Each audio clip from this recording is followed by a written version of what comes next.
Bobby King Green stepping in to save the day. He's taking on Islam Makhachev. Of course, unfortunately, Beneil Dariush did have to withdraw from this fight due to an injury. I personally feel this fight card loses no mustard. And in fact, I think I might be a little bit more intrigued for this new matchup here. So we got a great episode lined up for you guys. For those of you guys that don't already know, we're coming off a 4-for-4 perfect weekend. I cannot wait to dive in to this past weekend's fights. Of course, we had all types of stuff going down. Knuckle Mania. We had the UFC fight card. We had Bellator action. We had a bunch of stuff going on. For those of you guys that didn't know, I was also at the Knuckle Mania event, BKFC, and it was a hell of a time. I got some great stories for you guys. Bumped into all kinds of fighters. Was doing shots with Clay Guida. I'm going to pull it up here in a second. I got a really interesting show lined up for you guys. Big shout out to everyone that's tuning in here today to watch this episode. Remember now, if you guys don't want to listen to all the jibber jabber and you want to just jump straight to a fight, I got timestamps below. All right, so remember that if you're just here for the teller's knowledge about these specific fights for the upcoming fight card, you could jump right into those fights. It's below. For those of you guys that are here for the entertainment, take a seat, relax, sit back, and we're going to cruise through this episode, all right? Let's get to it. Welcome to the show. This is the MMA fortune teller. Yeah.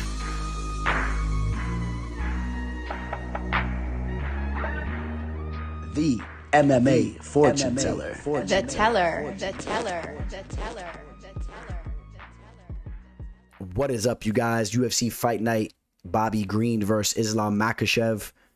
This is a fight card that's not really the most deep and the most stacked, but it's an interesting fight card in the sense that there's a lot of promising prospects fighting on this fight card. I really, truly believe that. We'll take a very brief look, but there's fighters that, if you guys aren't familiar with them, these are fighters that we do want to take or we want to keep an eye on moving forward. Of course, Armand Cerukian, but also his opponent, Joelle Alvarez, is a very promising fighter. Gregory Rodriguez, Armand Petrosian, both fighters that are very promising. Still have a lot more to prove, but these are guys that have some real legit talent here. Ignacio Bahamondes, a career martial artist. He's only 12-4, but he's still very young, and he's been in the fight game since he's been born. How about Josiane Nunes? Looked amazing in her UFC debut. Terence Mckinney, a guy that goes out there, looks to steamroll everybody he fights. For us, Zaim, a very promising kickboxer. This is a decent fight card here. Jonathan Martinez still proving himself time and time again. I do feel pretty good about this fight card. I'm pretty excited for it. And we're going to be diving into each and every one of the fights on the fight card like always. Like I said earlier, timestamps below. But we have a lot to talk about here. We got to recap this past weekend. And I say this past weekend because we're not talking about just the past UFC card. I had a lot of action dispersed all throughout the fight community. Had action over on the Bellator fight card. We had a lot of action on the BKFC, the Knuckle Mania 2 fight card. I was there live. I want to talk about that a little bit if you guys don't mind. Got a couple clips over on my IG. You guys know you can follow me at MMA Fortune Teller _. This was the latest The Teller Times article, and all types of stuff going on.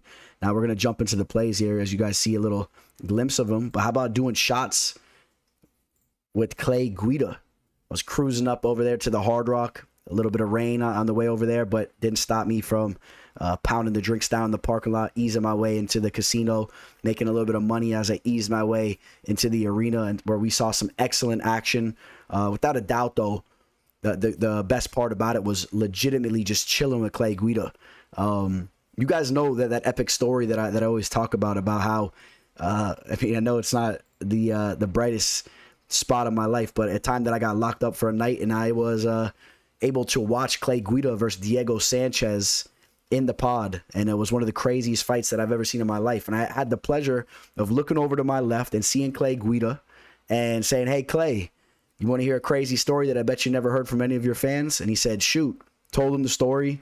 He was cool as hell. He said, "That was a good one." He's like, "I never heard that." He's like, "Let's go grab a shot." Worked our way over to the bar. We were vibing for about 30 minutes, man, just kicking the shit. And he's an awesome dude. Obviously, he was out there to see Chad Mendes. to support his teammate. He did a little road trip. He was took the RV with the boys. And how about this? I didn't even mention this. As soon as I walk into the door to the casino, look who's coming down the escalator, Julian Lane.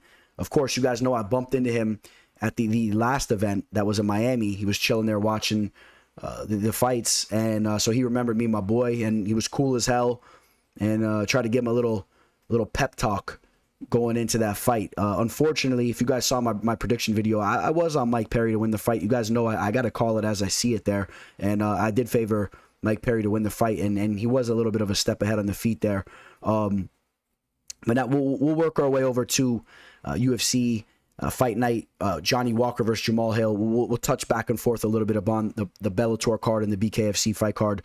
Now you guys do realize that I was on the road and I was drinking and whatnot. I was watching a lot of these fights on my phone. I had to rewatch some of these fights. And actually, the biggest fight for me on this card, I was watching in the elevator at the Hard Rock, and I was going crazy. People thought I was nuts. We're going to get to that fight here in a second. But Mario Batista, I saw this at the house before I left. Batista looked very good. Took out Jay Perrin. Jay Perrin, a class act, took that L on the chin. He was really cool about it. Batista making strides in his game. He's a very promising fighter. We'll keep an eye on him. Jonathan Pierce, his wrestling and grappling is very serious. But did I not tell you guys that Christian Rodriguez is a promising fighter, still very young, one of the top prospects coming out of Rufus Sport? I think he showcased that. Jonathan Pierce is a guy that's been going in there ragdolling people, and he did get a lot of takedowns on Rodriguez. But Rodriguez worked. He had Pierce in some trouble with some submission attempts and whatnot. You see the skills in the feet. Rodriguez is without a doubt a kid you have to keep an eye on, and without a doubt he gained a lot of experience from that fight. He'll be better for it. So keep an eye on him. And Jonathan Pierce comes through, and he was a big favorite in that fight. And you guys know I picked him to win the fight. I thought that he would have a little bit more man strength and have that wrestling ability to kind of smother Christian a little bit there, and that's what he did. Chad Enheliger, there, takes out Jesse Strader, gets the finish. I called it. I saw it there, man. I hate to say it, but this guy, Jesse Strader, I don't really believe is a UFC caliber fighter. When you break down tape on him, the way he throws his shots, they come from the hip. There's no technique on them. But besides that, he's not even that athletic. I mean, I don't know. I don't really know if he hangs around. I hate to be hard on the guy, but Chad Ellinger comes through there, and he's a very tough customer, and he looks to represent Canada there. Gloria DePaula gets the victory over Diana Belbita. You guys know that was a fight I was very much back and forth on. The line was very close. Gloria gets it done. Chaz Skelly gets the finish on Mark Stragel. Great to see Chaz Skelly bounce back with the victory here. And I say bounce back just for the fact that he hasn't been in there in so long. Great to see him step back into the octagon after the hiatus, get a victory. Mark Stragel, we talked about the defensive flaws he has in his game, and it looks like that's very apparent now. That's 2 losses in a row. So it wasn't necessarily just a fluke where he was fighting a guy in Nurmagomedov that's very talented. He's going in there. He's letting guys like Skelly finish him too. There's obviously a pattern there. Stephanie Egger, how about getting the armbar over Jessica Rose Clark? Now, Sean O'Malley said it's all good. You're still a hottie. And if you guys heard his interviews, it looks like he has some type of girlfriend or wife where they have an open relationship. So maybe Sean O'Malley sliding into Jessica Rose Clark's DMs. Who knows? All right, now this is what it's about here. Big time playing David Onama to take out Gabriel Benitez. This was the fight I was talking about, that I was in the elevator working my way down to the arena, and I was going nuts. Had it on my phone, and we'll pull up the play right here. It was a 4-unit play. Grabbed it at -155, nice and early. As you guys see, I had a lot to say about this fight. I really, really felt good about this fight. Should have really bumped it up to a 5-unit or a 6-unit, really. But, I kept it to a 4-unit. I wanted to see Onama prove himself a little bit more. Onama, remember now, in his UFC debut, he took that debut fight. He was undefeated. But let's not forget that he was fighting, I don't want to say upper weight class, but he was fighting not at his real natural weight class. He has some fights over there at the lightweight division, but he has also fights in the featherweight division, and that's his more natural weight class. That's where he has a nice size advantage to go along with his athletic abilities and his very, very well-rounded skill set, being trained by James Krause. So that was very big there. So we go from one play right to another. We had a 2-unit play on Joaquin Buckley to take out Abdul Razak Al Hassan. Fight played out relatively close, was a split decision. I thought Buckley did enough to win the fight. I liked the wrestling abilities he showed, getting some takedowns there. But Abdul showed to be a tough customer. The reason why I went in on this fight, I know a lot of people disagreed with me on this from a betting standpoint, from where the line was, but here's how I look at this fight. Buckley and Al Hassan are both deadly and dangerous on the feet. I thought you could have pretty much flipped the coin there, but although I would have said it was more even towards the beginning of the fight, and the more the fight played out on paper, I thought Al Hassan had more probability to slowly fade as that fight went on. But the main X factor is that if you're able to get Al Hassan into the second and third round, especially if you push the pace and you wrestle, he tends to fade. So that's why I was edging Buckley there. Only a 2-unit play, and again, we grabbed that line at minus 160. So I mean, I know some people may have been in disagreement with the play. I mean, I've even had some customers that weren't crazy about the play when I sent it to them. It cashes, and I liked what I saw, and it was enough to get the victory there. And I thought it should have been unanimous decision. But what was your guys' thought on that fight? Did you think that Buckley did it enough? I like the fact that he stuck to the game plan, or actually had an intelligent game plan. I was worried that he was going to go into this fight and just go into a firefight, but you saw him going for takedowns early in the first round. I thought that was very smart of him. It's great to see fighters showing solid fighter IQ in there. You guys know this is something that I really, really appreciate and admire. Some fighters don't have it as much. This is a fact. There's different levels of fighter IQ. There's different levels of experience with fighters, and this all carries weight and has a big impact on their fights. A la Cirkunov in the 5th round when he was in Francis Ngannou's guard and chose to drop back for a heel hook when he could have won the 5th round and won the fight. So I know I just ruffled a couple of you guys' feathers. I know some of you guys disagree. You felt that Francis kind of forced. Let me not even go there. But so from there, we jump up. We got Jim Miller getting the epic finish over Nicholas Mota. Now this fight really surprised me. You guys know I'm a giant fan of Jim Miller's, and he just keeps impressing, even up there in age. He has the record for the most UFC fights. But Nicholas Mota was a guy, to me, who looked like he had some promise. I thought that he wasn't just some young up-and-coming name that Jim Miller was going to go in there and just check off like he's done to some of those other guys that weren't really UFC caliber. I thought Nicholas Mota showed that he has some legit skills, and I thought he would really give Miller a run for his money here. Jim Miller gets the finish, and it was an epic finish. I'm going to call him Parker Porter. We got to call him Parker. No more. I'm not even going to say it anymore, right? Because he's going in there. He's getting victories. Takes out Alan Boudat. To be honest with you guys, I really got to break down some more tape on this fight. I saw some brief clips, but I didn't get to watch the entirety of that fight. Kyle Dawkins gets the Darce choke in the first round over Jamie Pickett. You guys know I had Kyle Dawkins on the show. Obviously, a lot of you guys probably saw that. I had a little clip of it posted on the IG, which you guys can expect to see periodic clips of interviews that we've done in the past, but way more interviews coming up down the line here in the next couple months. Big time interviews, new interviews with some top level fighters. I'm excited for that. But you guys know I got nothing but love and respect for Kyle Dawkins. Was very happy to see him to get that finish. His ground game is nasty. The striking game is really rising up as well. He's a dangerous fighter. All right. And then we had Jamal Hill smoke Johnny Walker. Run the tape back. Yes, I thought maybe the line was a little steep, and I thought maybe people were sleeping on Johnny Walker a little bit, but you guys run the tape back. I even gave you the specific play that you should be targeting Jamal Hill with a first round KO. I felt that there was some real likeliness to that happening. Now I should have probably thrown an official play in that. I should have probably did something with that, but I didn't. All right. Now you guys may be wondering, I had 4 official plays in the weekend, but we only had 2 plays that cashed here. Well, real quick, I'll brush you upon the other plays that we hit on. And that was David Onuma. You see him busting up Gabriel Benitez. Hopefully you guys can even see that there. And then we had, there was Buckley working in some of the wrestling there. But then we go to Andrei Korshkov. I had Andrei Korshkov mixed in a 2-team parlay, something that I felt very confident about. And you guys are going to see this giant play that I put together here in a second. I had him parlayed with Chad Mendes over on the Knuckle Mania scene over there in BKFC. And we'll pull it up. It was a 7-unit play. It was a play that I was very, very confident in. I got it at minus 184 together. Grabbed Korshkov at minus 350. Grabbed Chad Mendes at minus 500. I know some of you guys probably think those are some high lines, but put them together. You got a minus 184 ticket. And you know what? I really, really felt confident. And both of them executed perfectly in there. They looked phenomenal. And Korshkov if you guys didn't see the x-rays, man, he busted Chance Reencounter's ribs, broke like 5 ribs. He's an absolute beast. And you guys know I just saw him. If you go to my IG, you could see me posted up with him. I just bumped into him right before this fight. And that guy has some real killer instinct. He looked like he wanted to kill me when I ran up on him and said, "Oh, Andre?" And he looked like he was ready to start swinging on me just for, I guess, not knowing if I was some type of enemy or whatnot. And now let's put the cherry on top of the ice cream, I guess, as they say here. Luis Palomino, 2-unit play, grabbed it at great odds here. And you guys, I got to talk about Luis real quick. I know it's not MMA talk, but Luis Palomino, -110, 2-unit play. Former MMA fighter, too. If you guys don't know about Luis Palomino, he was a savage in the MMA game. But Luis Palomino, in my opinion, is the pinnacle of the bare-knuckle fighting scene right now. The way he carries himself, he's a savage.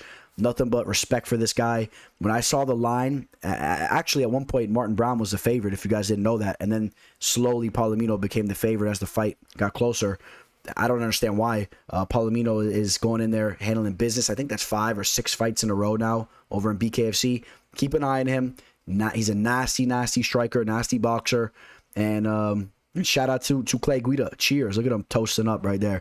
Actually, Clay Guida bought me a shot. Clay Guida paid for me and my boy's shot. So big respect to Clay Guida. He's not just, you know what? I'm just going to say this real quick.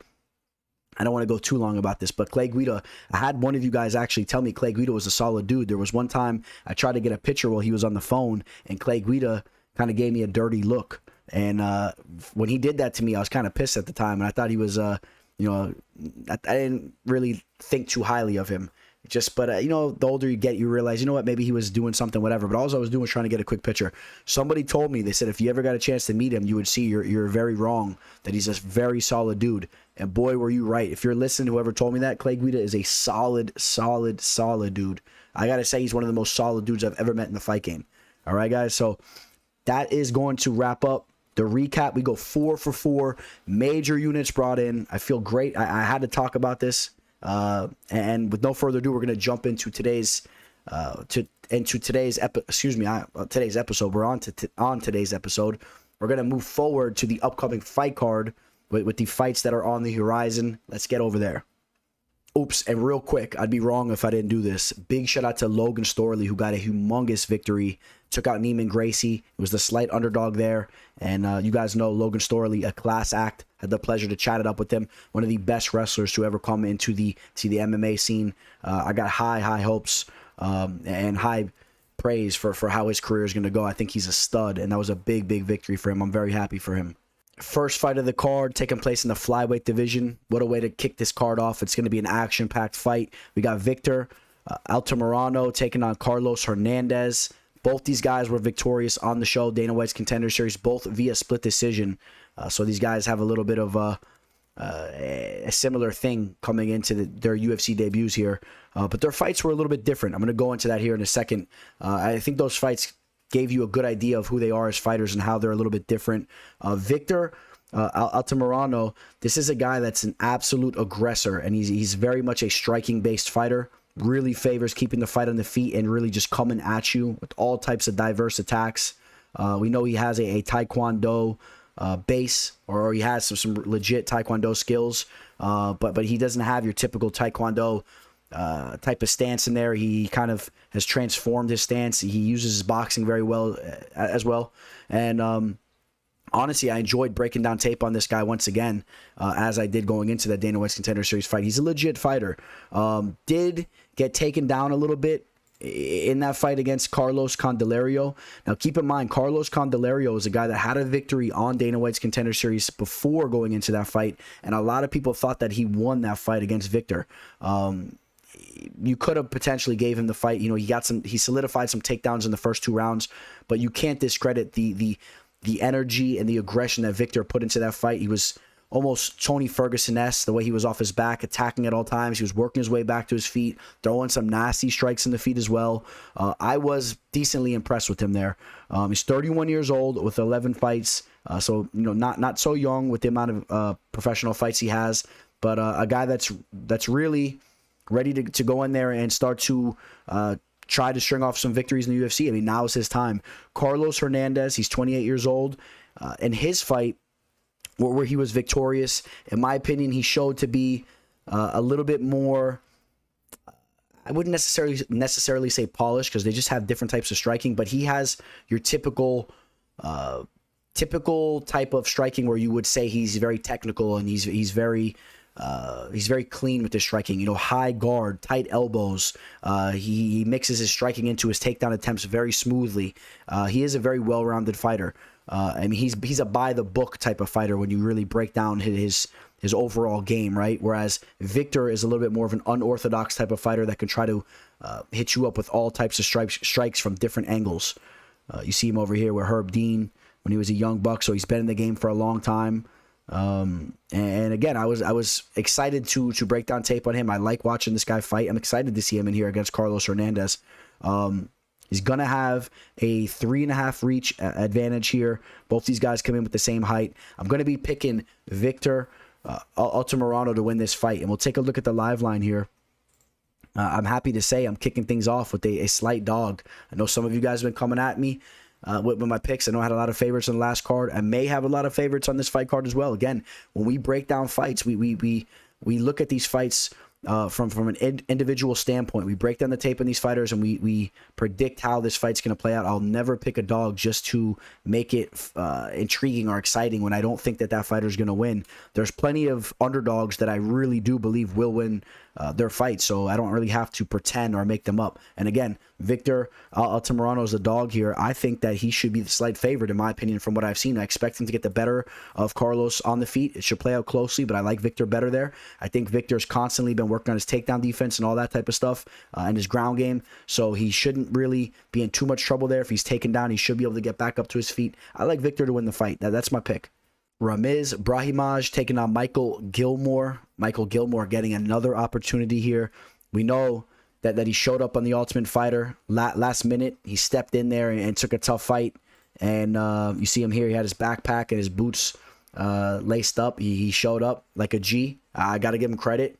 I think he even left his job to come take this opportunity. You see that the UFC brass really respected that. They're giving him multiple opportunities here. The only issue is that he really hasn't showed up in any of the fights that he's been given an opportunity in. Lost 2 in a row. Now, keep in mind, Gilbert Urbina is a skilled fighter, and so is Andre Petrosyan. But in both those fights, he was finished. And realistically, when you break down tape on him, even in his earlier fights, I'm not necessarily that impressed. Favors throwing his leg kicks. You heard him talk about that in the show. He really believes in his kicks. So don't be surprised if you see him go out here, try to work the leg kicks. Has some wrestling experience. But quite honestly, when he's been in there, I just have not been that impressed. Where you got a guy in Ramiz Brahimaj who's a little bit of a flaky fighter in his own right, but he's a guy that really has impressed me at times and has showcased some solid skill. He's a fighter that really has a solid ground game, and a solid jiu-jitsu game. Now, he did run into some trouble against Court McGee, but let's be clear, Court McGee is just an all-time gangster. He goes in there, has great cardio, he's extremely tough, has really good wrestling, and he's a guy that can stifle you, and that's what he did to Ramiz there. But before that, Ramiz went in there and he finished Sasha Palatnikov, my boy Sasha. Nothing but respect to Sasha there, but Ramiz went in there and really, he put it to him, and obviously Sasha knows that. He's been working on things, and I'm excited to see what's next for Sasha. But that was a very impressive performance for him there. And then he lost his debut against Max Griffin with the ear injury, but he was getting pieced up on the feet. Max Griffin's been on fire, though. I think Max Griffin's on a whole nother level than Michael Gilmore. I am definitely picking Ramiz Brahimaj to win this fight. And in fact, I think that Ramiz has some real likeliness to get a finish here on the mat. If he gets this fight down to the mat, he's nasty down there. He has some solid subs. We've seen him over on the LFA scene for some time back in the day. And comes into this fight with the 1-inch reach advantage, even though he's an inch shorter. I think that he has some technical abilities in the feet as well with his boxing and whatnot.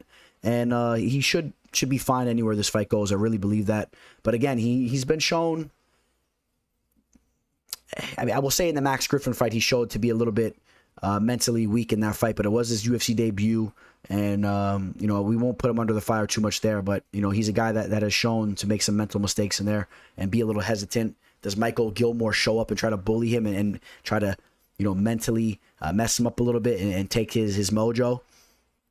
I don't think so. I got Ramiz Brahimaj to win the fight line right now, right around minus 335. Opened up at 320, up to 365 over on DraftKings. So action coming in on Ramiz there, and I think rightfully so.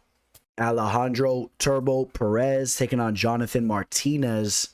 Jonathan Martinez, a guy that's really, really talented on the feet. When all cylinders are going, this is a guy that's really, really flowing, man. This guy, he's a nasty striker. He's diverse, can mix in the knees, the elbows, the boxing, the kicks. He's really a new generation type of striker. I enjoy watching him fight. He's ran into some trouble, yeah. He's ran into some trouble. He was winning that Davey Grant fight before he got caught in the 3rd round. The Andre Ewell fight, I think a lot of people thought that he won that fight. If I remember correctly, he did win that fight. So keep that in mind. A couple of unfortunate situations there, and we could be talking about him in a big win streak. Just keep in mind, he's a very talented fighter. Alejandro Perez, a guy that is 32 years old at this point. He's had some breaks between fights. This is a guy that was on The Ultimate Fighter Latin Season 1, so he's kind of old school here, an AKA product. You guys tell me, is it just me, or does he kind of remind you of Enrique Barzola? And it's funny because they're in the same division. They both train at AKA. They both are very high-paced fighters. They're well-rounded, underrated wrestling, underrated grappling, decent striking. It's kind of funny. I felt like they mirror each other in a lot of ways. I don't know if anybody else caught on to that. I've mixed these guys up before. But Alejandro Perez, he's Mexican, whereas Enrique Barzola is Peruvian. Not that matters or whatnot, but coming into this fight, Jonathan Martinez is going to have a 2.5-inch reach advantage.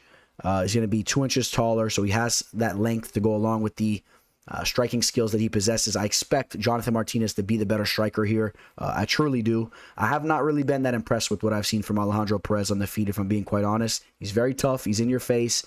He'll try to throw down with you, but the striking is not really that impressive, if we're being quite honest. And when Jonathan Martinez is flowing, I really think he's going to be too silky and smooth for him on the feet.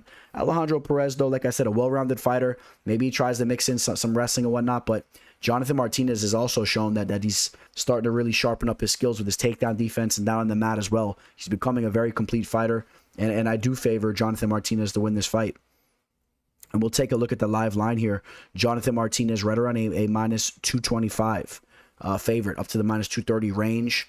It's not crazy. It's a little high, maybe. I don't know. Maybe it's pretty accurate. How about that? Maybe that's the way I'll go. It's a pretty accurate line. Alejandro Perez is a tough customer. Like I said, is a well-rounded fighter. He's going to bring the fight here.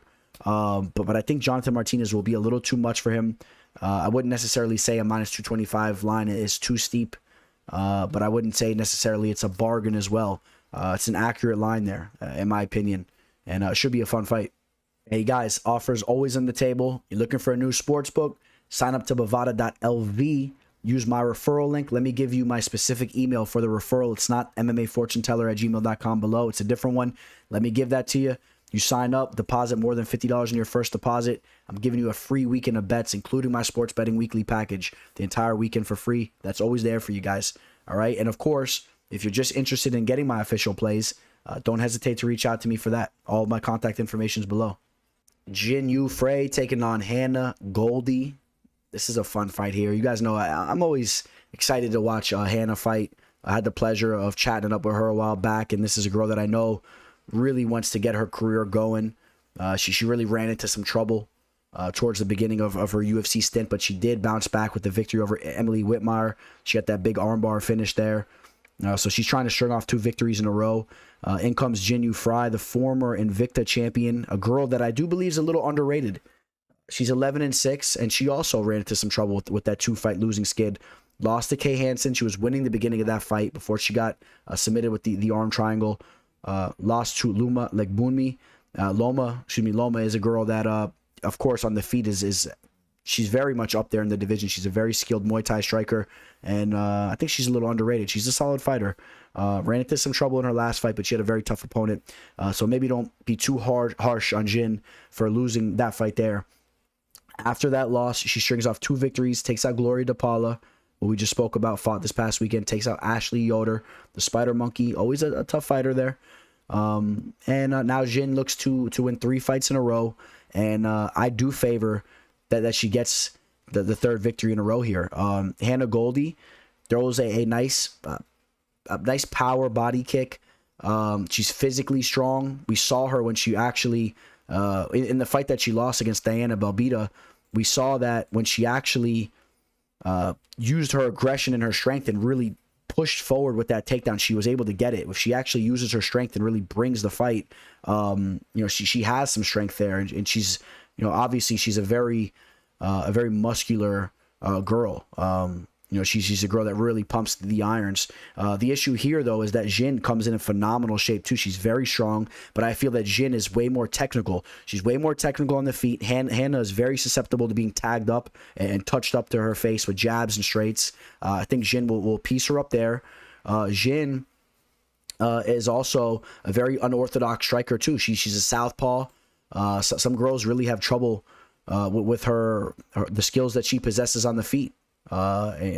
She's a decent fighter. Like I said, I think she's really a decent fighter here. I think she's the better overall mixed martial artist. Hannah Goldie, she got into the game a little bit later from a mixed martial arts standpoint. She was a girl that was doing like Taibo classes, was dating Alex, the Spartan Nicholson, a guy that's an MMA guy. I think he kind of got her into the sport or whatnot a little bit. And, she's a little late to the game, whereas I think that Jin is just a more well-rounded fighter here. Jin Yufrai comes into this fight with a 4-inch reach advantage, although she's an inch shorter, which is pretty interesting there. And I think that reach advantage will help Jin use her boxing from the outside, and I think Jin will land some heavy shots. I think Jin will stuff Hannah Goldie's takedowns, but we'll see if Hannah could show to continue to evolve, and maybe what we saw in the end of that third round against Belbita and into her next fight where she got the victory, maybe she looks to bank on her grappling and her strength a little bit more so. But Jin is a very strong fighter. She has good takedown defense, and it's not going to be a walk in the park just dragging her down to the mat. Jin Yufrai comes in right around a minus 180, while Hannah Goldie's with about a plus 155 underdog. I think the value would favor Jin Yufrai from looking at these lines here. But again, you have to be careful with these female type of fights when you're taking lines that are up towards the minus 200 range and above. A fight like this can very easily play out closely, so you got to be careful there. But I think Jin Yufrai gets it done via decision. We got a fire fight here. Terence T-Rex McKinney taking off Faraz Zaim, the very talented striker. When we take a look at this fight, right, it definitely, it's a favorable striking matchup. I expect both these guys to want to come in here and showcase their striking. Terence goes in there and looks to take your head off. Faraz Zaim loves to use his footwork, loves to use his overall striking. He likes to work the kicks, the whole arsenal of his Muay Thai game there. I think this really has potential to be one of the better fights on the card here. Terence McKinney coming off a very, very quick knockout victory over Matt Frevola, which interestingly enough, Matt Frevola showed to have a granite chin in his next fight. So it kind of showcased the power that Terence McKinney has, which I really do believe he has some nasty, nasty power. You don't go into the amount of fights that he's had and get 7 finishes within these time frames. 7 seconds, a minute and 12 seconds, 17 seconds, 16 seconds, 7 seconds, 43 seconds, another first round knockout, 2 minutes and 57 seconds.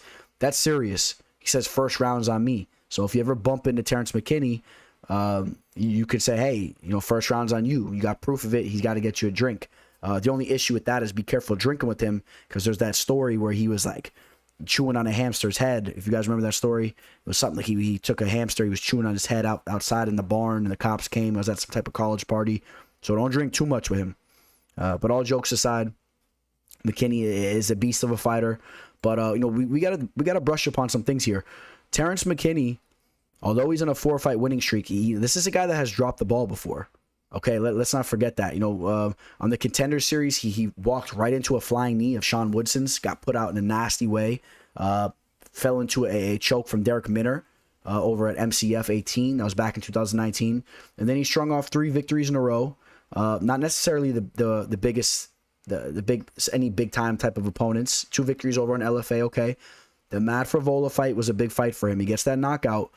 But overall, let's not forget that for us, Zaim is only 24 years old, about to be 25, and he's a kid that's growing right in front of our eyes.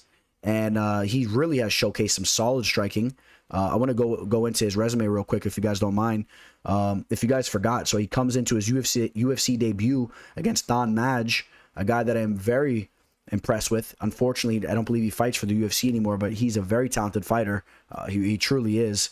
And Don Madge was scared to strike with him, and Don Madge is a very, very polished Muay Thai striker in his own right, and he was scared to strike with Zaim and was hanging on him the entire time, trying to get takedowns, and he couldn't really get anything.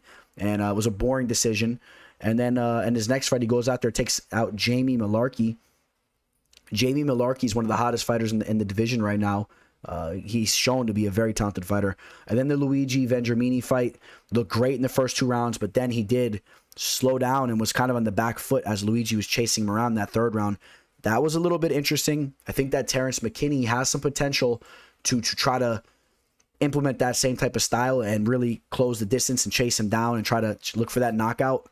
I think there's some potential for that to happen. But overall, just as likely as that is to happen, there's the possibility where Zaim just catches him with the knockout. Like we've seen Terence McKinney knocked out and finished before in fights. He's susceptible to that. For us, Zaim is a nasty striker. He's very lengthy for the division. Has a 75-inch reach. Excuse me. He's 6'1", nice long legs for the kicks. Don't be shocked if he lands a big time shot and gets a finish, but don't be shocked if Terence McKinney lands a big shot. But if neither of that happens, I think that for us, Zaim is going to be the fighter that outpoints Terence McKinney. So he gets that going for him as well. Okay, so if we don't see a knockout, I favor Zaim to outpoint McKinney there. So that's another X factor, and that's why I'm picking for us, Zaim, to win the fight. And we take a look at the live line right now. It's a very close fight. Slight lean on for us, Zaim, minus 125, depending on the book, up to minus 130 for the most part. And I'll favor for us, Zaim, to win the fight there. But I'm interested to see, will Terence McKinney bring that steamroller type of mentality in again? It's funny, I use the name steamroller, being what he did to the steamroller in his last fight. But let's see how that goes out, how that plays out. I got Faraz Zaim to win the fight. Keep in mind, only 24 years old, very young still, 25. And this is a kid that we're going to see his game really evolve in front of our eyes. You guys know how I feel about these young fighters that have already showcased solid skill sets. They're going to get better and better and better. And real quick, look at the size that he brings in. Look at the frame and the size that he brings into the division. I mean, that's him standing next to Israel Adesanya right there. Hey. I mean, I know camera angles can play tricks on your eyes and whatnot, but I mean that's just a picture that you guys can take in. Faraz Zaim has a very, very lengthy frame for the division. You guys know Izzy is he's not a short guy, so you keep that in mind as well. I wanted to throw that in there real quick. Josiane Nunes taking on Romana Pascual. This is a fun fight here in the featherweight division. One of the more shallow divisions, probably the most shallow division in all of the UFC. Great to see an exciting fight like this. If you're not familiar with either of these fighters, I think that you should know a little bit about these two because they're intriguing in a sense. Mostly Josiane Nunes. She comes into her UFC debut and starches Bay Maleki and really showcased that her striking is very, very legit. Now, going into that fight, keep in mind, going into that fight, she had a bunch of knockouts in a row, but they were all to these unknown fighters, right? And you had to wonder, was it just a fluke, basically? You know, was it really not anything worth mentioning? Was it not really legit? Was she just starching these no-name type of fighters? Now, her one loss comes by way of Taylor Santos, one of the hottest fighters in the division, or in her division. All right, I mean, a very serious fighter, and that was both of theirs. Taylor Santos's debut, and it was Josiane's second fight. So after that, though, stringing off all these victories, and but she went in there and she knocked out a UFC caliber opponent, Bay Maleki. She's a decent fighter. She has a big frame, and going into that fight, Josiane closed the distance and cracked her. And what was the most significant thing about that fight, in my opinion, was that if you looked at Josiane Nunes in some of her previous fights, she looked to carry a little bit of extra weight, looked a little soft there, and I was worried that she was going to be a fighter that really wasn't a polished professional, if you guys catch my drift. But going into that UFC fight, she looked to be in phenomenal shape, and in my opinion, she looked to be in the best shape of her career. She cut some weight, she had a little bit of a tone to her, and she looked sharp in there, and her boxing is serious. All right, now going into this fight, she's taking on Ramona Pascual, and if you're not well versed with her, she's a fighter that's been fighting over in the Asia scene. She's born and raised in Hong Kong. If you listen to her talk, you guys know how Hong Kong is. It's like an international type of place. I mean, she sounds like she's almost like American, speaks perfect English. I thought it was pretty interesting too, because I know Sasha Palatnikov spent a lot of time out there too, and then also I believe he trained at a Syndicate MMA. So she kind of did something similar. I kind of found that interesting. Romana was a fun girl to break down tape on. She has the look. She could be a big time fighter in the UFC if she's able to showcase her abilities. She speaks very well. She's a well-rounded fighter. She's well-rounded, but not necessarily too impressive at anything she does. But she's a girl that could be throwing strikes with you, step in, hit you with the inside trip, take you down, work the ground and pound a little bit. She could hang with you on the feet. She has some decent kicks. But again, I'm not necessarily that impressed with anything that she does. But she could pretty much do. I don't want to say she could do it all. She could do a lot. So that's something to keep in mind here. Coming into this fight, she will have a 5-inch height advantage. That's nothing new, though. We saw what happened in the Bea Malecki fight. Bea Malecki had even more of a height advantage, I believe. When it comes to the reach, Josiane Nunes has an inch reach advantage. So she has that wild frame. She knows how to use her boxing. I'm definitely taking Josiane Nunes to win the fight, and we'll take a look at the live line. Let's see if we can catch a live line on this fight. Let's go fishing, boys. Right here, minus 220 on Josiane Nunes is the current line right now, minus 200.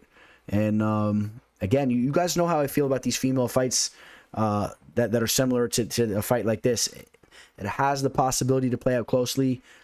I told you guys, Ramona has beautiful inside trip takedowns. She sets it up beautiful. They're not naked either.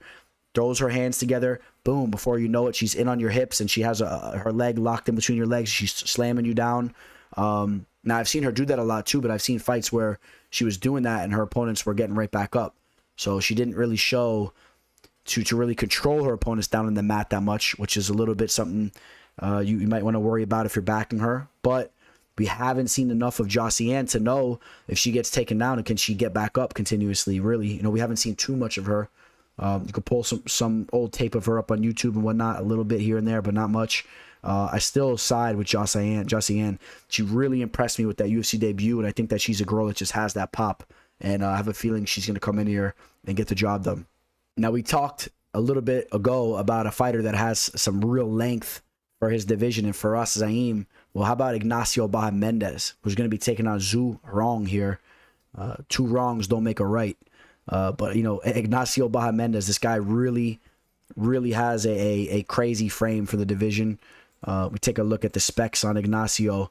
We're talking about a 6'3" fighter in the lightweight division with a 75.5-inch reach. I mean, that's serious. And guess what? To go along with that frame, he's a very, very talented and skilled striker. Ignacio Bahamondes came through for me. I had an official play on him. And that was against Roosevelt Roberts. Put him out with that nasty spinning wheel kick.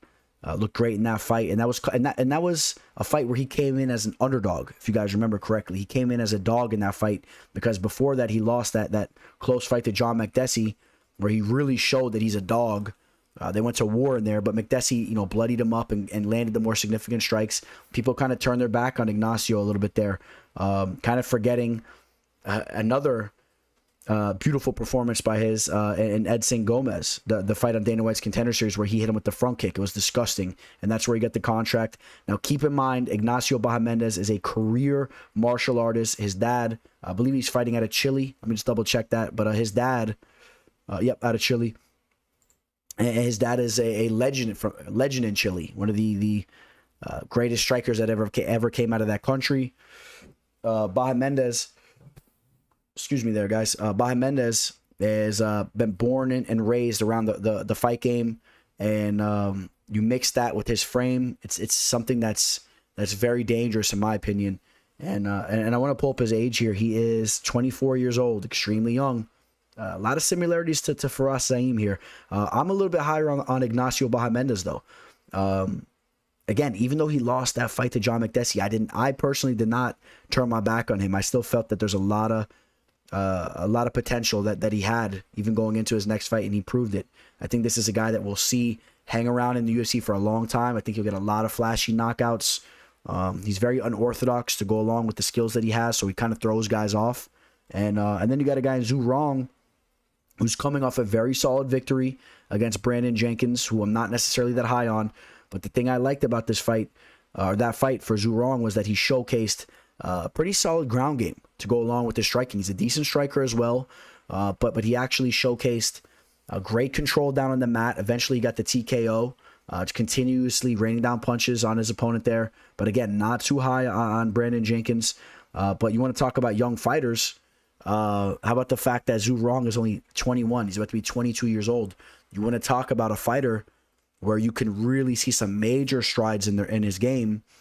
You're talking about a guy like Zhu Rong, 23 professional fights at the age of 21. That's ridiculous.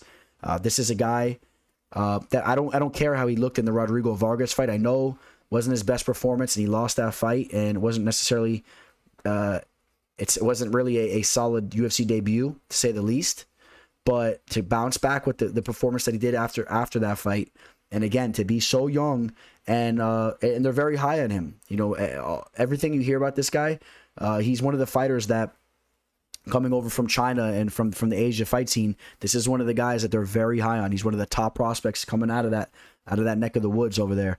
All right, now in this fight he'll have a 4.5 reach disadvantage. He'll be substantially shorter, but if he's able to maybe mix things up, he might be able to hang around a little bit with Ignacio. But at the end of the day, you guys know I'm picking Ignacio Bahamondes to win this fight. Again, I feel this kid really has some solid promise.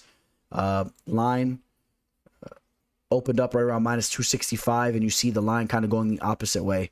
And I think that's just a testament to people learning and finding out about Zhu Rong, the stories that you hear about him in the gym and whatnot. I mean, this is a kid that they really feel has some promise, and he's a well-rounded fighter. Comes in phenomenal shape, and he checks off a lot of boxes. At the end of the day, though, I think Ignacio will be a little bit too much for him with the striking, and I do edge him to win the fight. And I pick him to win the fight. I pick Ignacio to win the fight. And also Zhu Rong putting in work at American Top Team. That's always something that's very big. You guys know it means a lot to me over here when I'm breaking down these fights. When I see a fighter, especially at this age, come over to South Florida, over in Coconut Creek, and start training with some of the best in the world at American Top Team, you're talking about some major strides in his game that are going to start taking place. And I do want you guys to take that into consideration as well. Join the crew at ATT. So that's some big time stuff there. Little tip of the hat to Gregory Rodriguez as he takes on Armand Petrosian. And we tip our hat because Gregory Rodriguez was an official play of mine going into that John Young Park fight. Got it at a great line as well, and he finished it in a phenomenal fashion with the knockout there. It was a wild fight, though. It was a wild fight. Gregory Rodriguez, we'll talk about him here first. A guy that could definitely strike, has some serious power. He's a decently well-rounded fighter. Definitely got to pull up the fact that he's putting in work over at Sanford MMA. You guys know, again, we talked about fighters training at American Top Team, Sanford MMA, some of the other bigger gyms in the game right now, AKA too. But what else? We could throw a couple other big gyms out here. I mean, you know, and I'm thinking of some of these classic gyms from back in the day, the AKAs, the Jackson Wink. But you know what?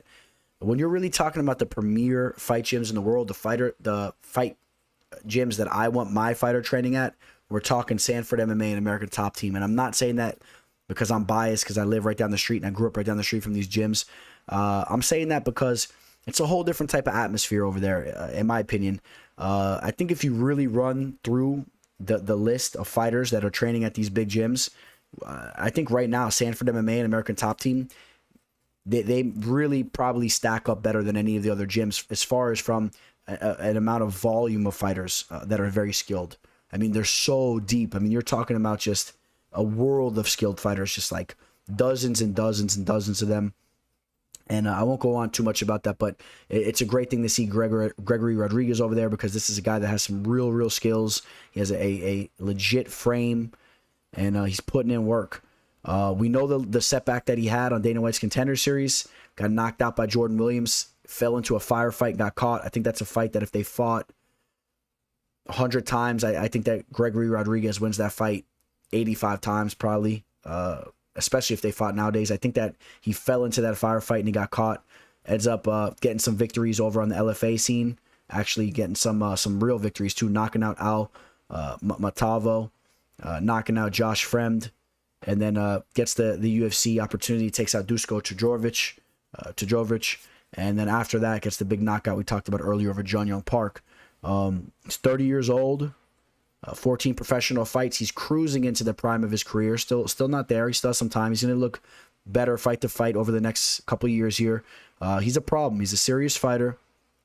I would like to see him continuously working on his cardio. I want to see him looking fresh in the later rounds. Carries a little bit of muscle. You don't want him slowing down there, but slow.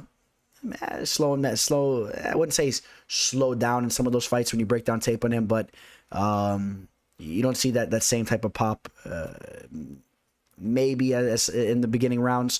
But I shouldn't necessarily say that also, though, because in that last fight he was still able to get that knockout there, and I believe that was in the second or third round. But either way, that was a war too. So maybe I'm being a little hard on him.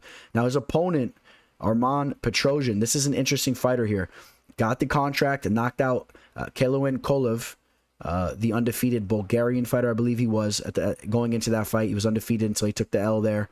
In that fight, and real quick, I want to say this too. You guys know one of the greatest strikers of all time, Giorgio Petrosyan, the Italian Armenian fighter. He has a brother named Armen Petrosyan. I believe they spell their name almost identical. I think it's like literally the same name, and they actually look similar too. So it's kind of a trip. Unless I'm tripping out right now. But I did my research and I was able to pull up two different Instagrams of Armand Petrosian and the other Armand Petrosian. They almost looked identical. If you pull up the Wikipedia or the Tapology, you don't see any track. They have two separate fighters with that name. So unless I'm wrong and I sound like a fool right now, if anybody wants to correct me, but I do not believe this is Giorgio Petrosyan's brother. I think it's just another Armenian striker that's very skilled and deadly on the feet. Now, in his performance against Kolev, he was nasty. Now, he was taken down pretty easily in the beginning of the fight there, but he worked his way back up to his feet. He was very aggressive. He was constantly trying to work his way back up, and when he got the fight back up to the feet, he was deadly, man. He was nasty with the striking. You see him over at ATT. I won't keep chewing your guys' ear off about that, but do take into consideration that carries weight. He's working on his takedown defense. He's working on his overall MMA game. And this is a guy that's going to continuously get better and better. Remember, this is a striking first fighter. He had a striking base. He's working his way into the MMA game. Only has 7 professional fights. This is a guy that we're going to see grow in front of our eyes. And in the meantime, if he's able to keep these fights in the feet, this is a guy that's going to hurt people in the feet. I truly believe that. I think he has some real potential to get a knockout on Gregory Rodriguez here. I do feel that he has potential to get a knockout against Gregory here. We've seen Gregory get involved in those firefights. We talked about the Jordan Williams fight, but let's not also forget to mention that in that Jun Young Park fight, that fight was a brawl, and Gregory got tagged up in that fight too. He was getting pieced up a little bit in that fight. Before he got the knockout, he was kind of getting the bad end of the stick there for a second before he got that knockout. So you got to keep that in mind as well. And that was a fight that I was watching very intently because I had big money on it. So I know exactly how I was feeling as that fight was going on. And I wasn't necessarily feeling too great at one point in time. But again, I do feel that Gregory is a problem. He's a very well-rounded fighter. I think that I'm gonna pick Gregory Rodriguez to win this fight, and I'll tell you why. He's a more seasoned MMA fighter. He's gonna have a little bit more of he's going to have the grappling in his back pocket, I think. We'll see if he can get that takedown and maybe hold Armand there a little bit.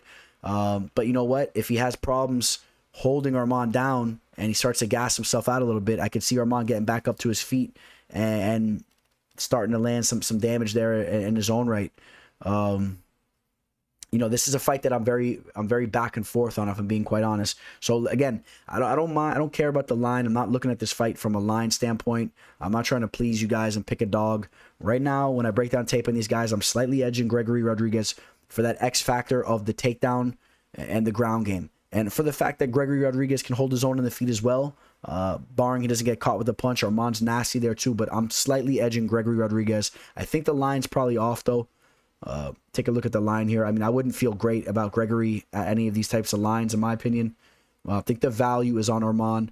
If I'm going to change up my pick, you're going to see it on Instagram, MMA Fortune Teller _, when I post my official pick Saturday morning.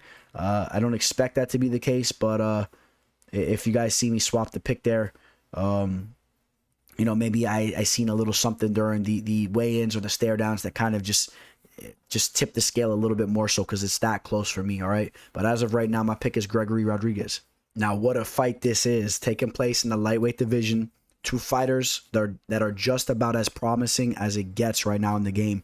Armand Cerukian, specifically, this is a guy I'm very high on, taking on Joelle Alvarez, El Fenomeno, which I'll tell you what, I mean, Joelle Alvarez has the ability in this fight to take all that momentum from Armand Cerukian and just gather it up with his momentum and all his hype, and to be one of the more hyped up fighters in the game, period. Let's not forget now, Joelle Alvarez is also coming off some spectacular wins, knocked out Thiago Moises, finished him there, and of course, people have been very high on Thiago Moises as of recently. The submission victory over Alexander Yakovlev, the very crafty Russian fighter, pulled off the armbar there. The guillotine choke on Joe Duffy, and then of course I believe that was his UFC debut. No, excuse me. I believe his UFC debut was against Damir Ismagulov, a very, very talented fighter. That was a tough loss for him there. But then his first win was against Danilo Bellardo, the Italian fighter, who was not on his level there, got the finish. Joelle Alvarez is a guy for the division, has a great frame, 6'3", with a 77-inch wingspan, compared to a guy in Armand Cerukian that only has a 72.5-inch reach there. So, and you look at the height, look at the difference in the height here. We're talking about 6 inches. Joelle Alvarez is going to really have an advantage there. Well, if you look at that as an advantage, I somewhat do. It depends on the fight, though. There could be fighters that are, shorter, more stocky. They could use that frame to their advantage in certain situations and whatnot. Now, this fight has the potential to go a variety of ways. That's what makes this fight also so interesting. Armand Cerukian shows that he has that one-touch knockout power as well. We saw him just finish Christos Giagos, my fellow Greek. Dominated Matt Frivola really for the most part. Took out Davi Ramos. Davi Ramos, a very skilled jiu-jitsu player there, really outclassed him. Beat Olivier Aubin-Mercier. And then, of course, his UFC debut, speak of the devil, Islam Makhachev. That was a fight where he took that fight on short notice. He lost to Islam, but anybody that knows what they're watching there, they knew at the time that Armand Cerukian was a very, very promising fighter, because he was hanging toe-to-toe in the grappling exchanges with Islam Makhachev, and nobody does that, especially not a fighter who was at the time 23 years old, a fighter that's 23 years old hanging with Islam and scrambles and showed some of his own abilities in that fight. He had some offensive stuff going on against Islam as well. Now, yeah, he lost the fight, of course, but that was a win in its own right. So as far as I'm concerned, let's be clear now. I look at Armand's run in the UFC, those 5 fights, all of them have been impressive. Now, of course, the most impressive victory was, of course, the Christos Giagos fight. I mean, he got the knockout. But you know what? He really showcased some skills in the Davi Ramos fight and the Frivola fight. And what he showcased in those fights, really, as we're seeing him progress throughout his UFC career, is that, okay, he's a very talented wrestler and grappler, but it's the fact that his striking is coming around as well. His kicking game, his overall Muay Thai has really been coming around, and that's what makes him a very dangerous fighter moving forward to a lot of guys in the division. Comes in phenomenal shape. He has great strength, great technique. I mean, he's a problem for anybody. He truly is. But again, the kicking game is what's been really coming around for him. He's really starting to showcase his kicks. We know he's put in work over at Tiger Muay Thai as well. One of the best fight gyms in the world as far as striking goes, of course, specifically. And we've seen that translate to his fight game. Joelle Alvarez, more of a jiu-jitsu type of grappler. But again, a guy that's really been showcasing all types of skills as of recently, knocking dudes out, finishing them with ground and pound. He's been showing that he's a very well-versed assassin, and to go along with that frame. So this is a fight that I really feel these fights have been coming around as of recently, and we're seeing these kind of I don't want to say dream matchups, but you have these matchups where you got fighters that I'm so eager to see their careers progress. I'm so excited for their each and every one of their fights as they come up, and to see them run into each other. It's very exciting. It's like two trains meeting head on right here. Who's going to prevail here? I'm pretty much on Armand Cerukian over any other type of fighter that's around his ranking right now, or any type of fighter that he's getting matched up with. Maybe besides a guy like Joelle, because Joelle's kind of a guy that's kind of a guy that really doesn't have that stardom yet. He doesn't have that big time notoriety, but he's gonna eventually gain that. So you don't know what's gonna go on in this fight. My initial thoughts was I'm all over Armand Cerukian here. You break down tape, you rewatch some of the performances that Joelle put on, and you get impressed, and you start to wonder, is he gonna rise to the occasion once again? Because in some of these fights that he's been going out there and winning, let's be clear, he wasn't necessarily a favorite in all those fights, and everybody wasn't really on him in those fights. Now I was. You could run the tape back. You could run the tape back if you guys don't believe me. I did pick Joelle Alvarez to defeat. To defeat the very talented Brazilian fighter in Thiago Moises. Not a lot of people were on him. He was the slight dog there, and I felt that Alvarez has been proving himself. How do I see this fight playing out? So on the feet, Joelle Alvarez is going to try to work some nasty leg kicks from the outside. It means boxing's coming around as well. I slightly favor Armand Cerukian, though. I've been impressed, man, from his striking. I think Armand will be able to close the distance, and I think that Armand's going to have a little bit more power in the strikes. In the wrestling exchanges, I'm going to favor Armand Cerukian as well, although Alvarez has that tricky ground game. He has some tricky jiu-jitsu, and there's no telling what kind of moves he could try to pull off. We know we're going to see a better version of him. So all the impressive performances that he's been putting on as of recently, well, guess what? He's going to look even better now. 28 years old. I mean, these guys are cruising right now as far as their careers are going. These guys are cruising into their prime. They have plenty of time in front of them. They're just going to continuously get better. And 17-2 versus 19-2. Now, again, Joelle Alvarez has the frame advantage, that reach advantage and all that. I do believe it favors him, especially if he can implement his striking from the outside, and he could use those long limbs to try to pull some stuff down on the mat with his jiu-jitsu and whatnot. But at the end of the day, I think that Armand Cerukian is a little bit too polished up with his grappling. He's very, very, very cerebral down on the mat. He's very technical. He knows... he's very tactical. He knows what moves that he's making in there. He's setting up one move to the next move. He's very defensive. He's not a guy that's easy to go in there and try to submit. I mean, we could take a look at his overall resume. We talked about the Islam loss. He only has one other loss besides that, and that was a knockout loss. And that was in 2015. That was only his second professional fight. He got knocked out against a guy named Alexander Balik. A guy that he ended up getting redemption against just a year later, ended up getting a guillotine choke on. So that's always something that's very impressive when a fighter loses, comes back, gets his redemption. It's almost GSPS. You guys know George St. Pierre. Any fight that he lost, he went back and got redemption. Something that people don't really mention whenever they're talking about the GOAT. They talk about GSP, but they don't ever want to mention, the two fights that he lost against Matt Hughes and Matt Serra. He went and got redemption in a major way. People don't elaborate in these types of things. But again, back to this fight. Got to go with my boy Armand Cerukian here. I've been very, very high on him. And you guys know I got a lot of love for the Armenians out there. Major respect for my Armenian brothers. And Armand Cerukian, to me, may be the fighter that's a little bit more promising. But we're going to find out this upcoming Saturday. Now, Armand Cerukian, even younger, only 25 years old, which is even more phenomenal.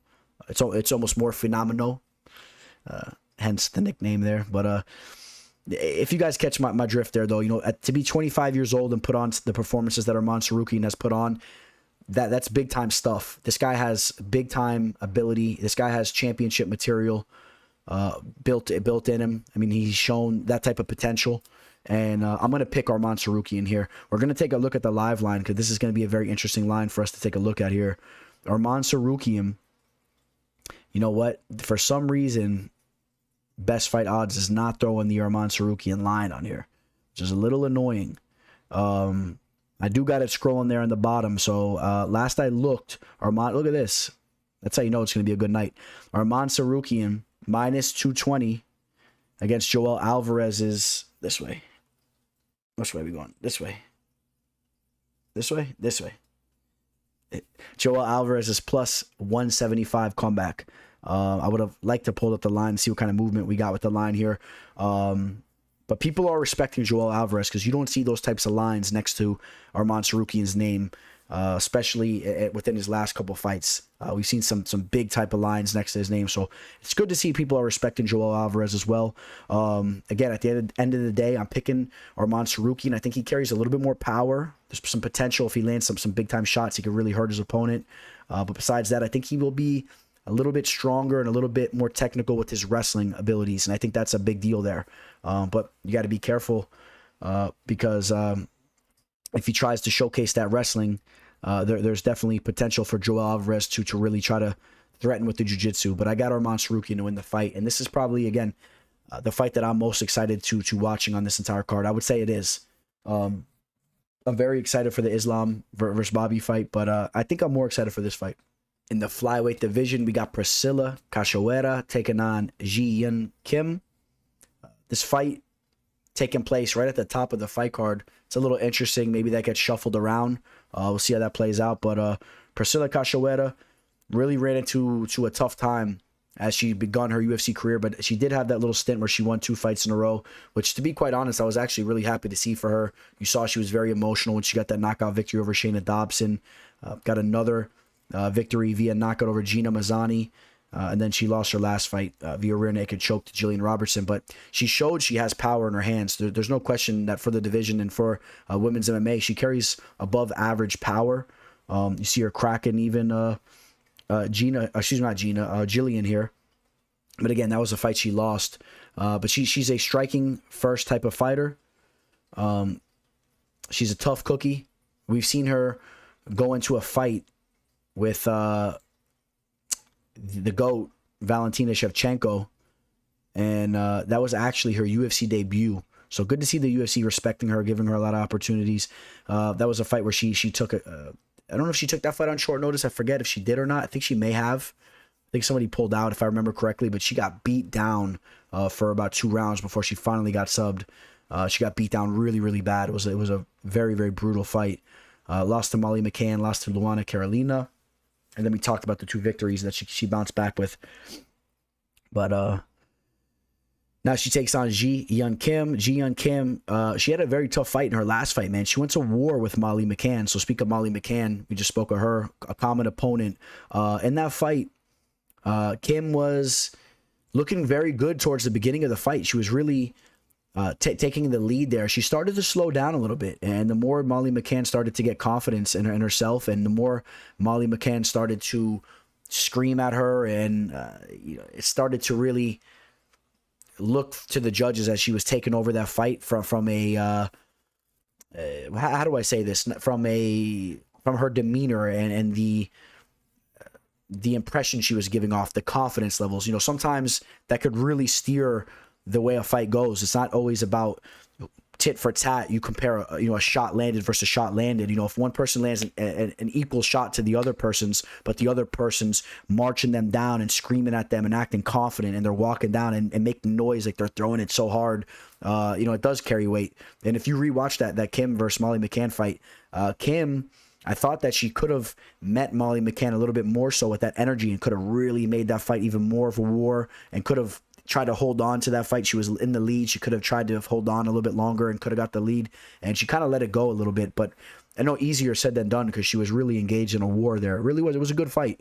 And I know that she's very hungry to get back into the win column. Look who's over here. This is if you don't know, you're gonna need to learn very soon. This is Frank Mir's daughter, who is probably going to be the greatest women's mixed martial arts we've ever seen. Mixed martial artist. I mean, I'm just throwing that out there. She has a sick wrestling base. She's a career martial artist, obviously being the daughter of Frank Mir.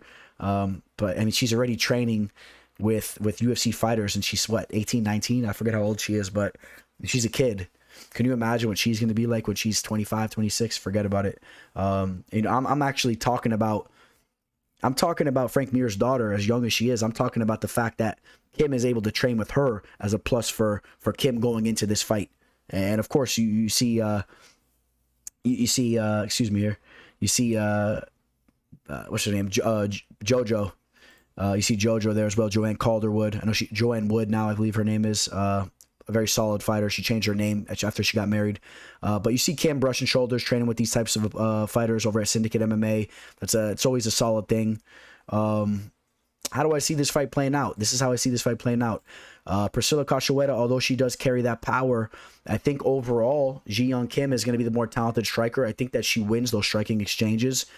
The longer the fight plays out, Kim is going to be the one that's landing more significant shots. It should favor her on the judges' scorecards. But again, Cachoeira has that power, and if she could land some big shots, I mean, maybe she throws some things off with this fight and ends up stealing a decision, or maybe she gets another knockout finish. I would not bank on that as far as the knockout goes, especially because it's something you really don't see that often in the division, especially in the women's side of things. You just don't see that happen that much unless the fighter's name is Valentina Shevchenko and she's cracking you in the head with her shin like it's a baseball bat, and she's some Italian mobster chasing you down the street because you didn't pay up or something like that.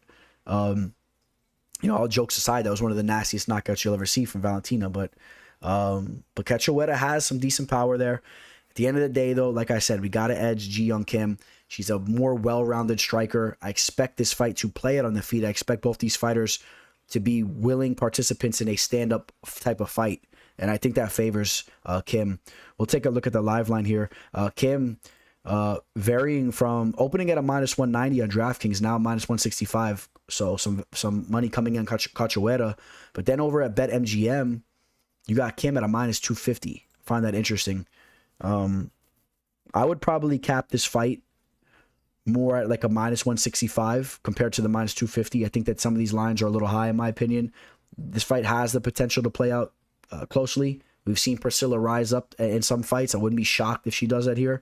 And you know what? I actually think that this fight, you know, I said earlier we'll have this fight snuck up to the main card. Let me give some respect here. I think that this fight has the potential to actually be a war. So let me give it some respect here. I think this fight will be an entertaining fight. I do pick Ji-Yeon Kim to win this fight by decision. Amisha Sarkarnov fighting once again in the middleweight division. His middleweight division debut in the UFC didn't go as planned, but he gets another opportunity here against Wellington Turman, who's coming off a victory. But slow down now. It was a split decision victory over Sam Alvey. So pump your brakes there. And it's not to throw shade at Alvey. He's a cool dude, but obviously Alvey's had a very, very tough time getting any kind of victories inside the octagon in a long time. Wellington Turman, a guy that's been a very up and down type of fighter, a guy that was promising at one point in time, continuously dropped the ball, snuck in a couple of victories. He's getting another opportunity here. He's getting a co-main event slot here. Does bring the fight, so I guess, you know, that's why they're rewarding him with an opportunity with a fight like this. Misha Cirkunov, we talked about him losing his middleweight debut. It was against Krzysztof Jotko. Looks like the weight cut went good and whatnot. I mean, obviously Misha is not a small guy. Misha actually, in my opinion, was a very solid framed light heavyweight. So the fact that, you know, he came down to the middleweight division was interesting to me. That's his view as he's eating dinner. Good for the man. And you see him with the boss over here. But again, now this guy has a big frame. You know, Misha Cirkunov, I believe, is 6'3". 6'3". He has a 77-inch wingspan. I mean, this is a big-time frame for the middleweight division. Now, in that fight against Krzysztof, Misha didn't put a lot of volume out. He did not put a lot of volume out with the strikes. He got peppered up. And I think that's something that Wellington If his coaches and whatnot, and if they're training properly, that's what they should be eyeing. You got to put a high volume out. Maybe don't go in there looking to crack him with a knockout, because Misha is a guy that if you go in there doing that, you put yourself in some harm's way. If this fight goes down to the mat, I favor Cirkunov, and in fact, I favor Cirkunov having more of the ability to get the fight down to the mat than Turman. Cirkunov is a strong man if he gets a hold of you. We saw him get Jocko down there towards the beginning of that fight. He won the first round, if you guys remember. I believe he won that first round, and then he slowed down a little bit. You got to wonder how the weight cut hit him as well. Maybe this time he's a little bit more prepared and a little bit more ready for the task of fighting in the division. Obviously, he feels that it was the right move going down because he's fighting here again. On the feet, Cirkunov doesn't put a lot of volume, like I said. He kind of has this unorthodox, I believe he's a southpaw, he has this unorthodox type of fighting stance, throw some power shots. I think Wellington Turman's a little bit more polished on the feet, but I'm just not the biggest fan of Turman's either.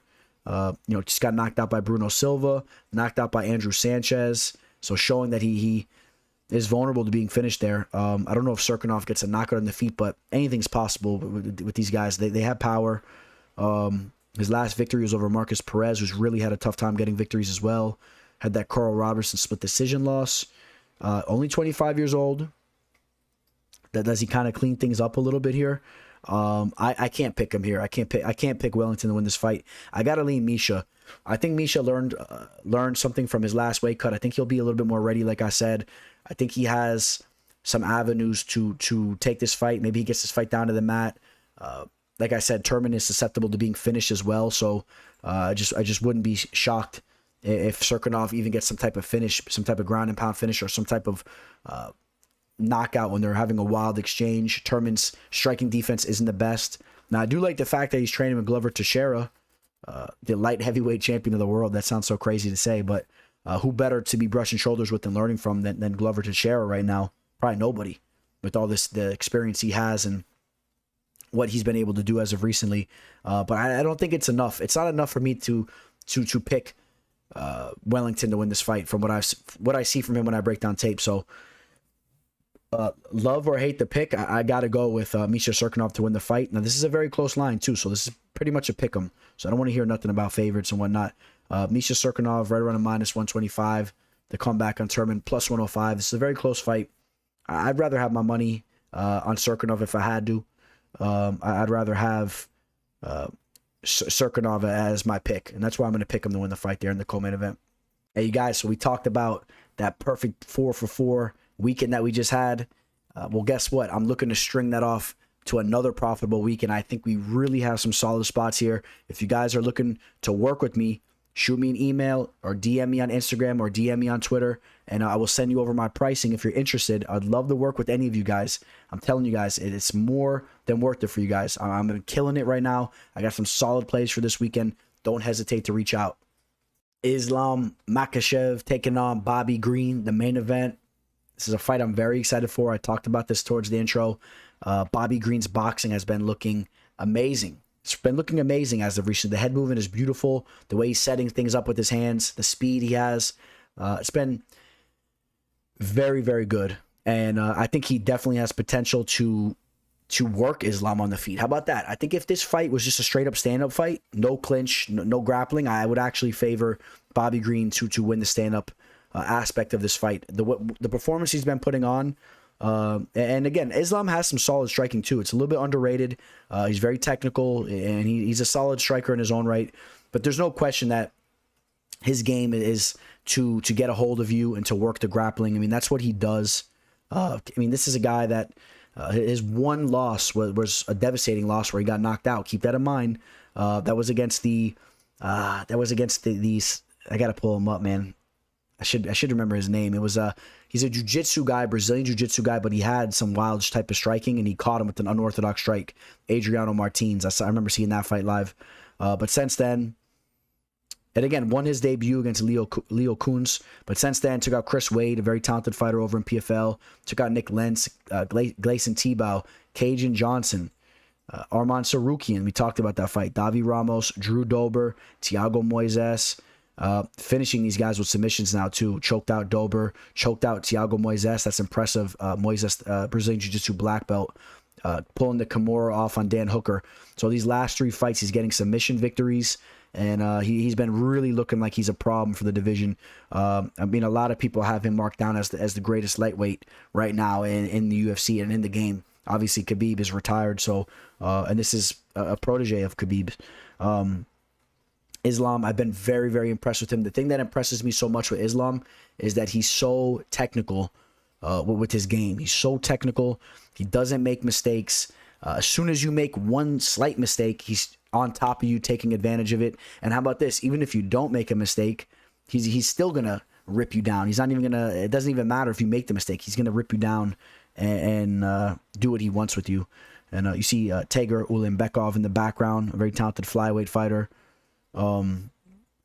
Working the stand-up. Islam's working the stand-up. Expect to see strides in the stand-up game. And the X factor, the same way there was an X factor with Khabib. When you're so worried about the takedown and you're so worried about being dominated down in the mat, once he gets a hold of you, it opens up the striking. And I think that's definitely a possibility here. Bobby Green's going to have his hands down low, which he has down low anyway. It's the way he fights, which could be a good thing for him because he keeps his hands low so he can try to be ready to sprawl and stuff those takedowns. But it also could leave him susceptible to being tagged up with some shots as he's kind of worried about that takedown. You guys know I got to pick Islam Makhachev. I think everybody's on Islam here. I mean, if you're on Bobby Green, comment below. Throw that out there. If you're on Bobby, if you're legitimately on Bobby, you think he wins this fight. Like I said, the avenue for Bobby to win this fight is he has to keep this fight on the feet, use his boxing. Can he stuff the takedowns of Islam? I just don't believe he could. I don't. And I'm a giant fan of Bobby's. You guys know. I've been chirping it about it on IG as of recently. I like what he brings to the table. Kind of reminds me of a little bit of a Jorge Masvidal, Nate Diaz type of fighter. A fighter that's been around the game forever, but starting to get that notoriety now. He's starting to put on these big performances. His game's really coming around, even later in the career. And, he wants to fight with McGregor. He has to get a victory over Islam, and he's got to get a couple of big-time victories before we're talking about him fighting Conor. Let's make that clear. But, yeah, again, I got to pick Islam Makhachev to win this fight. We'll take a look at the live line. It's pretty crazy. Islam is as high as a minus 800. He was at minus 850 for a second there, went back down. Looking like the Bitcoin market, the cryptocurrency jumping around. And like I said, I got Islam here. I think Islam gets takedowns, and I think that he works Bobby down the mat. I can't pick against him not doing that. I think he maybe gets a sub down there. But I really hope Bobby can keep this fight standing and make it an entertaining fight on the feet. It'd be fun to watch. That's a tough one though. That's a tough one for Bobby. And also take note, Bobby taking this fight on short notice, so we got a catch weight of 160. There was rumors of Bobby winning that last fight and then kind of gaining a lot of weight, pigging out, getting big. So you got to keep that in consideration too. Well, Islam has been being completely disciplined, getting ready for this. Bobby Green maybe chilling out a little bit before getting the call here. But big shout out. Big time shout out to Bobby Green for stepping into this fight and taking it on short notice against a guy that nobody wants to fight. Bobby Green didn't have to do this because think about this. Doesn't take this fight and he's going to get a big time fight coming up next. Now he kind of risks taking that L, but he'll be rewarded and people will respect him more so. I think it's a smart move. He better come out with the head shave like that with the tat all on his head. It's dope. Carve up the beard. I'm a big fan of Bobby Green's, but I got Islam Makhachev to win the fight. All right, guys, big shout out to everybody that stood through this entire video. Love you guys. And you guys know how we do it now. We leave you guys with a fun fact on the way out. But also, I'll still be throwing those positive messages at you guys. And big shout out to everybody that reached out to me and talked about the fact that they stopped smoking cigarettes. Or, that's a message I always throw out there. And people were shooting me some messages saying no more cigarettes. I respect that. And we'll still be hitting you guys up with those. But for today's fun fact, there is enough gold inside Earth to coat the entire planet. And, the word is that Mr. T has about 1/4 of it. He has about this much of it. The rest is all out there. But turns out there's quite a bit of gold on or really in our planet. 99% of the precious metal can be found in the Earth's core. Discover magazine reports. How much is there? Enough to coat the entire surface of the Earth in 1.5 feet of gold. It's a lot of damn gold. So I wish I could find some more gold. Maybe we can go digging like some 49ers out somewhere, mining for gold. I don't know. But I thought that was pretty interesting. All right, guys. I'm excited for these upcoming fights. Make sure you're following me on Instagram, MMA Fortune Teller _ and Twitter, so you guys can stay up to date with me as we move into fight night Saturday, and we'll be enjoying the fights. All right, guys. You guys all enjoy the rest of your week. Signing out, Teller. Welcome to the show. This the MMA Fortune Teller. Yeah.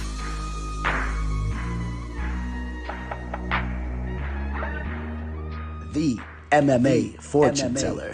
The teller.